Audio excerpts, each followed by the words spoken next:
the world's gone a little bit mad. Every year the world gets a little bit crazier. I kind of like it and I kind of don't, because unlike anything impacting whiskey prices, but I haven't felt it yet. So let's see what happens. All right, so today I'm going to review two Imperial side by side. Imperial's so interesting. Closed distillery is still a bit underrated, but in time, just like any other closed distillery, people catch on and they get all fucking excited and they get a boner for it or a clip boner for it. If you're a male or female, doesn't matter. Who knows? What is a woman anyway? So that's Imperial. So where was I? I digress. I just lost my train of thought. Shit. So yes. So Imperial. I find that generally they taste a little bit similar. So there's not a huge variation with them when bottlers bottle them, but for all the sake of all intents and purposes of research, and this is all research, right? Drinking this kind of whiskey is all fucking research. It is literally no different to the Nishin Maru whaling to research. No different. So, 1995 Imperial with the Ultimate. The Ultimate is founded by a Dutch fella. I love his palate. His palate is fucking robust, ballsy, and very interesting. I don't know if they're still around, but there's not a huge amount of Ultimate bottlings out there. I do love them. I don't generally, they're not easy to find. Okay, so this one here is a 17-year-old from a hogshead. Okay, so I presume it's a bourbon hogshead. And this one is Signatory Imperial, 20 years old, also in a hogshead. The reason why is because of similar age. The reason why I'm reviewing these two is because Signatory and Vintage have a very distinct flavor profile. So I'm going to pour, and I'm going to just side by side them and kind of tell you the fundamental differences that I get from the two. Okay, these will still be available on the market because just like any closed distillery, they generally stick around, okay, because they're expensive, they're not cheap, but also a lot of people don't know what Imperial is. Okay, so I hope that people watching this already know that. I don't want to add to the fucking FOMO of people. So I hope that people here that are watching this already know what Imperial is, because I'm not here to try and tell people what Imperial is and don't know what Imperial is. I don't want to add to the fire. All right, so let's get nosing. Okay, first and foremost, the 17-year-old is much darker than the 20, so it just shows you that it's not about age, it's not about the color, what flavor comes from. A lot of whiskeys actually they add color. So when people go on and go, look at that color, oh my God, unless you know it's no artificial coloring, shut the fuck up, because they will have it. Okay, if your bottle does not say no artificial coloring, I'm almost guaranteeing that shit is colored. Okay, so these two are not colored. Anyway, let's nose the 17-year-old first. Okay, that sounded bad. Let's nose the 17-year-old whiskey first. Ooh.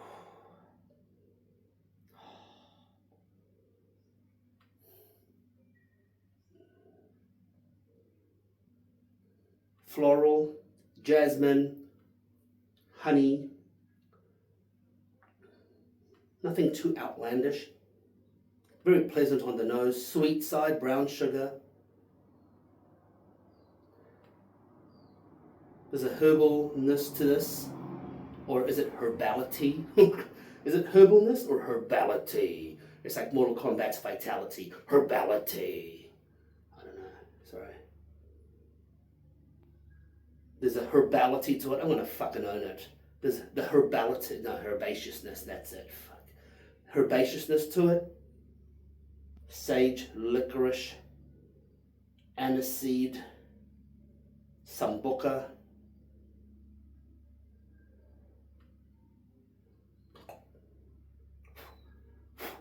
Stupid midgie. Okay.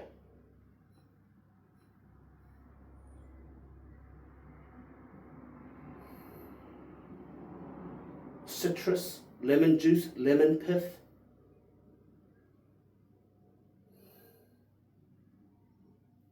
Toasted coconut, a little bit of vanilla essence in there. Oh, smells good.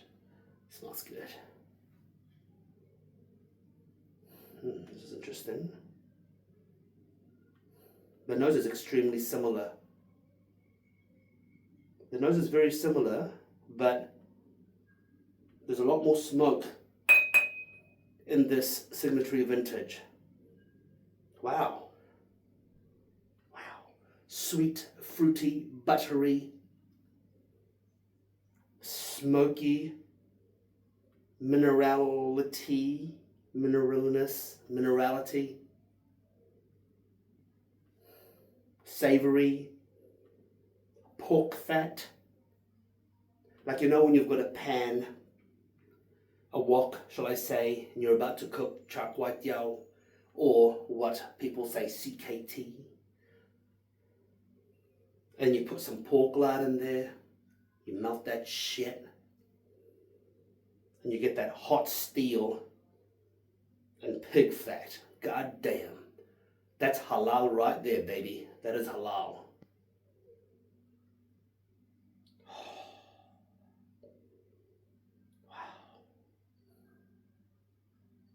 Now, I'm starting to get some of the same notes, but in a much different way.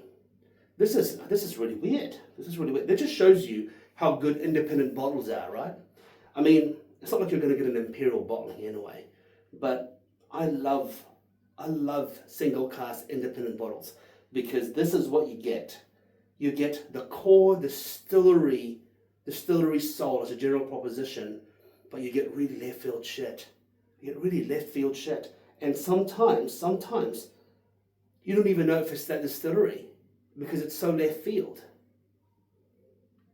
For some people, they don't like that, because some people like predictability and consistency, just like in their lives. Some people like routine, some people like predictability, some people like reliability. And I've realized I don't. That's why we traveled so much. So, if you've been following my channel, I travel the fucking shit out of the world with my wife. And, I've been doing some cigar videos. We're back home now. We're working 9 to 5. It sucks the giant balls. There's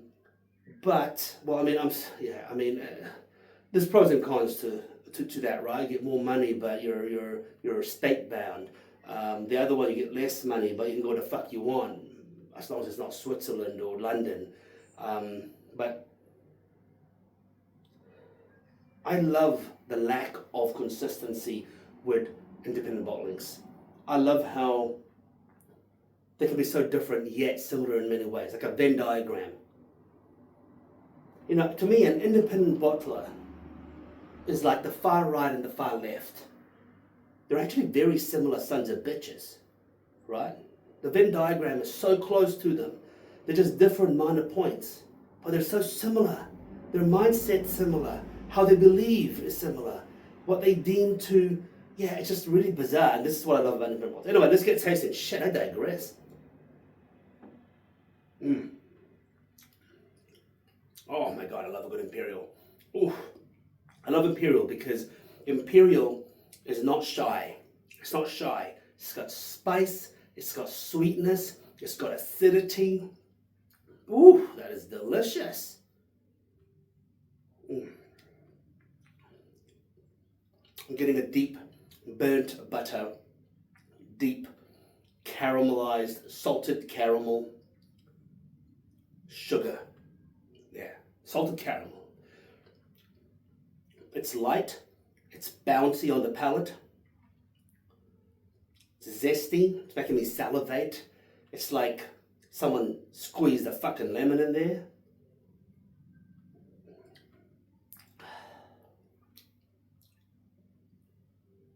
Oh, that's great. That is fucking great. Sorry, I just put on a fucking weird accent then. I don't even know what accent that was. Alright, this one. Let's sip this one. Wow. Okay. This is where it's interesting.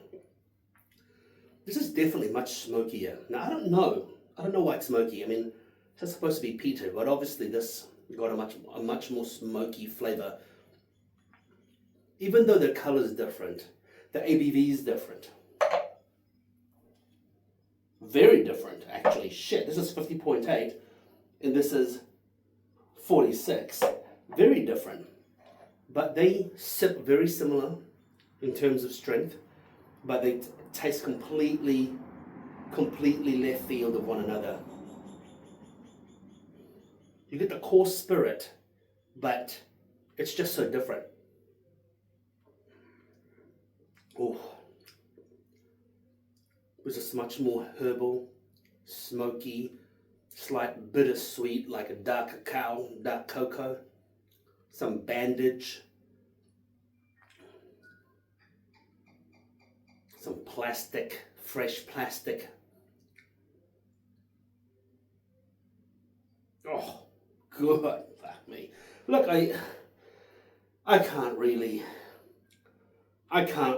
pick which one I like more. They're both so pleasurable. They're both so pleasurable. I mean, they're so fucking good.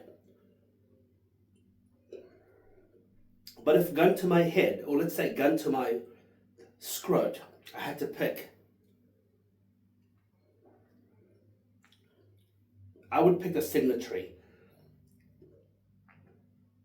The reason is because it is a slightly punchier in flavor. It is slightly more oily and viscous, maybe because of the elevated ABV. The finish is longer. The smoke is quite intriguing. And as a whole, it's just a more Moorish experience. So that's my pick. But look, it's not about that.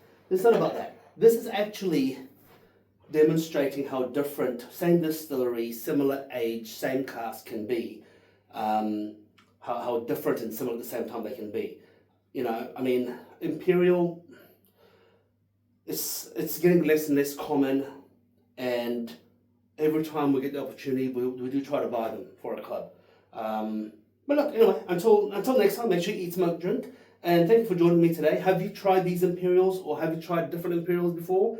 Let us know, because I am quite curious to know what Imperials are out there and what people have tried. I do quite like Imperials. Anyway, until next time, make sure you eat, smoke, drink. Cheers.